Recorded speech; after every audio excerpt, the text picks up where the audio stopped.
going to be a training. It's going to be a training session. It's actually a class. We're all going back to school, isn't that great? It's only going to last 10 to 12 minutes, so don't be afraid. I'm not going to tell you all cost of finance in 3 minutes or something like that. We're going to talk about evaluations.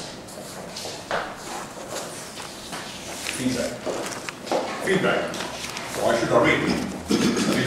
Information given to one or more team members. I mean, this is Toastmaster feedback, right? Information given to one or more team members concerning the behavior, attitude, relationships, and progress towards the achievement or non-achievement of objectives. That's a big phrase. Let me make one thing clear. Who gives feedback? And the first thought we have is the evaluator. Correct, one. That's the evaluator. But wait a minute. There's a second one. There's a general evaluator who also gives feedback on the feedback givers, right? In this case, it's Angela. But there's even a third opportunity to give feedback. We are working on a mentor program. That means if you are new, you get assigned an older Toastmaster member who can give you feedback 24 hours a day, 7 days a week. In the worst case, he calls you at 3 o'clock at night and says, I didn't like that. But I'm going to tell you that that's not, of course, the correct way of doing it. If we look at giving feedback, we should follow the 4-step method. If I want to measure something, to tell you you did it good or right, we have to measure it. How do you measure things? We should do something about it. You actually have to set clear objectives. One of the objectives could be, I want to have only 2 R's in my speech. Another objective could be, I never want to be too late. It could be an objective. And everybody can set those objectives. Because once you have set them, and you put them perhaps into numbers, you can actually measure them, right? Another one, observe the team members. This is the best place to learn. Just observe the others, how they do it. Don't copy them, use your own style, but be inspired by the other people. Why not? And if you want to copy them, go ahead. I mean, there's no copyright on what we tell them. Actually, not, unfortunately. The third point is perhaps the most important. Do not call people at 3 o'clock at night. The chance they answer is low. If they answer, they might be pissed off like hell. And I can assure you it's not effective.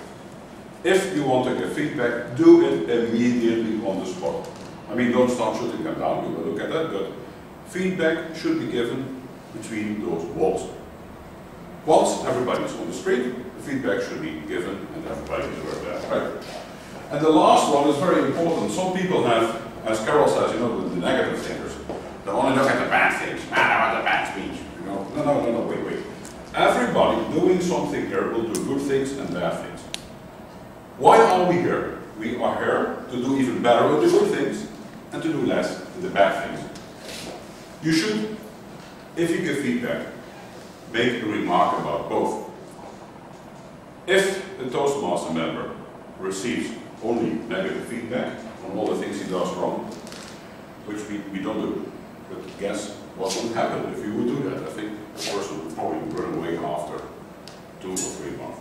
That's what we try to avoid. So let's have a look at a few steps, a few things we always should look into. It's all written down here. Be specific, I told you that. Don't say like, well, yeah, I liked it, or I didn't like it. You know, because well, it wasn't what I expected. If you ever get a feedback from somebody and that says, I didn't like it because it was not what I expected, just ask, you have a right, what had you expected then? I mean, be specific. So the feedback giver, the evaluator, or the mentor, should always say, I had expected this, and this, and unfortunately you didn't do that. It's like the objectives in the speech. Tonight we had speech 2 members, which is organize your speech. Then the evaluator can say, I expected this, and this, and this, and it didn't really come out. I remember my second speech, they said your introduction was far too large. Perfect. Speak for yourself, that's be honest. It's not like, we think that. No, you are evaluating. You say, I think, it's my opinion. You may add, and I recommend you do that, that you really